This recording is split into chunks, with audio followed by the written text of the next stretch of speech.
नमस्कार, हमारे इस YouTube चैनल में आपका स्वागत है।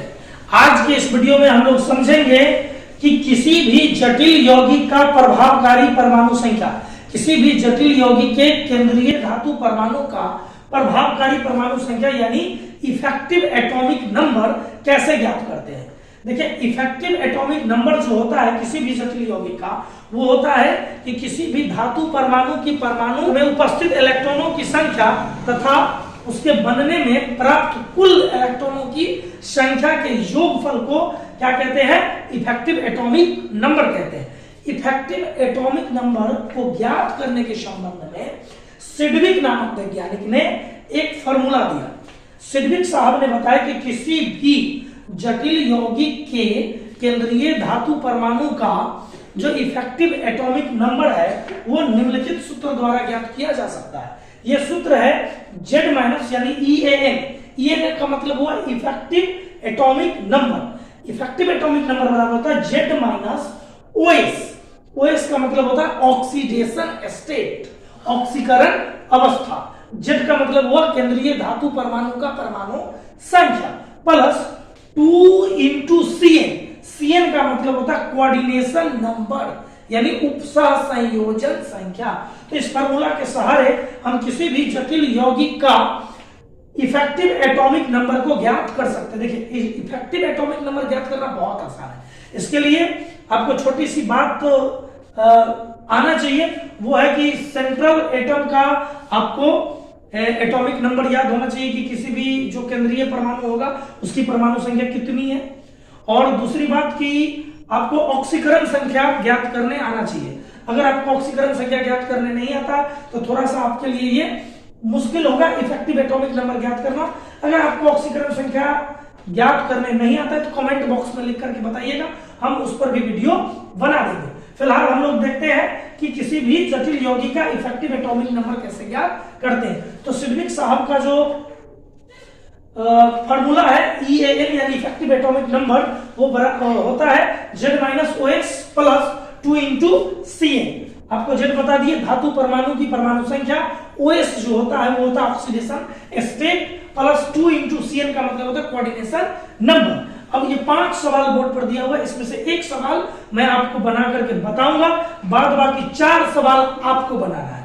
अगर आपसे नहीं बनता है तो कमेंट बॉक्स में लिख करके जरूर बताइएगा।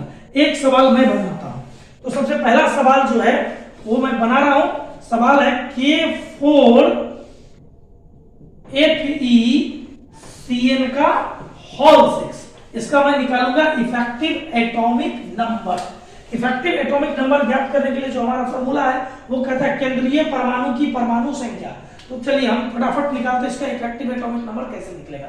यानी EAN बराबर क्या डालना है हमको? केंद्रीय धातु परमाणु की परमाणु संख्या। देखिए, इसमें केंद्रीय धातु परमाणु कौन है? इसमें केंद्रीय धातु परमाणु Fe है। Fe क्या है? केंद्रीय धातु परमाणु है। Fe का परमाणु संख्या 26 होता है। कितना होता है Fe का परमाणु संख्या? 26।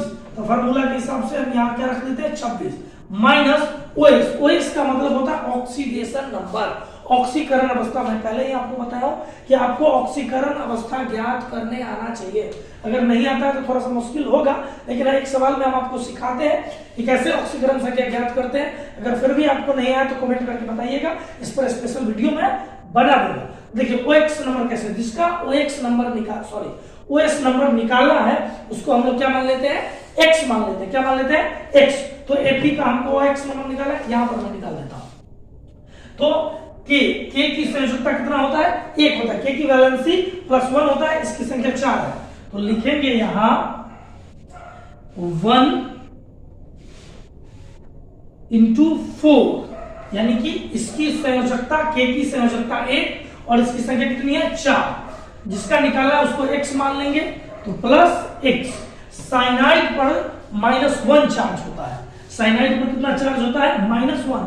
और इसकी संख्या कितनी है? 6 है। साइनाइड की संख्या कितनी है? 6 है। तो लिखेंगे प्लस -1 into 6 = 0।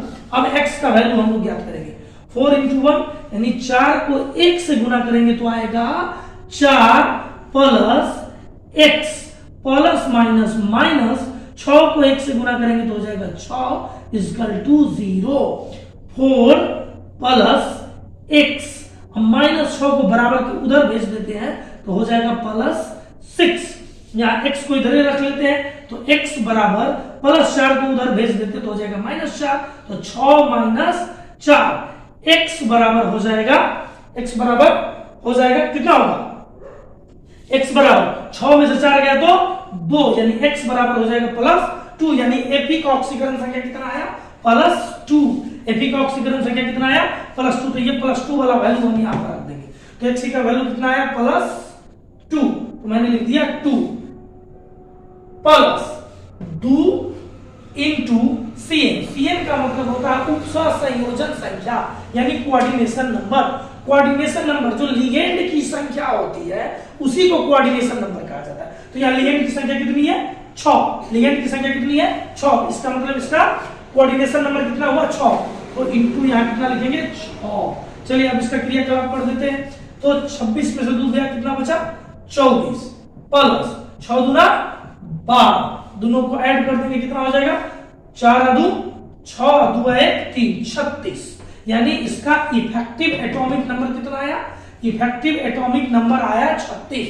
सिडविक के अनुसार एक बात याद रखिएगा, जिस जटिल यौगिक के केंद्रीय धातु परमाणु का इफेक्टिव एटॉमिक नंबर उसके निकटतम निष्क्रिय गैस के जैसा रहता है वह यौगिक अस्थायी होता है, और जिसका इफेक्टिव एटॉमिक नंबर निकटतम निष्क्रिय गैस के जैसा नहीं होता है वह यौगिक अस्थायी नहीं होता।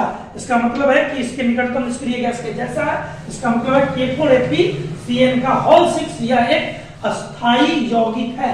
तो इस तरीका से हम लोग ज्ञात कर सकते हैं इफेक्टिव एटॉमिक नंबर। एक सवाल मैंने बताया, ये 4 सवाल आपको बताना है बना करके, और साथ में यह भी बताना है कि कौन सा यौगिक अस्थायी है और कौन सा यौगिक अस्थायी नहीं है। अस्थायी होने का कंडीशन है कि निकटतम निष्क्रिय गैस के जैसा उसका इफेक्टिव एटॉमिक नंबर होना चाहिए, तो यौगिक अस्थायी होगा। अगर ऐसा नहीं होगा, निकटतम निष्क्रिय गैस के जैसा अगर नहीं आया तो वह यौगिक अस्थायी नहीं होगा।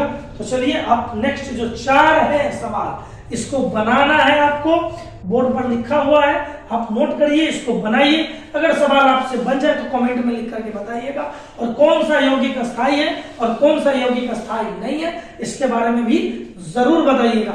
वीडियो अच्छा लगा तो लाइक करिएगा और अपने दोस्तों में शेयर करिएगा। धन्यवाद। इसी तरह आप हमारे YouTube चैनल से जुड़े रहें।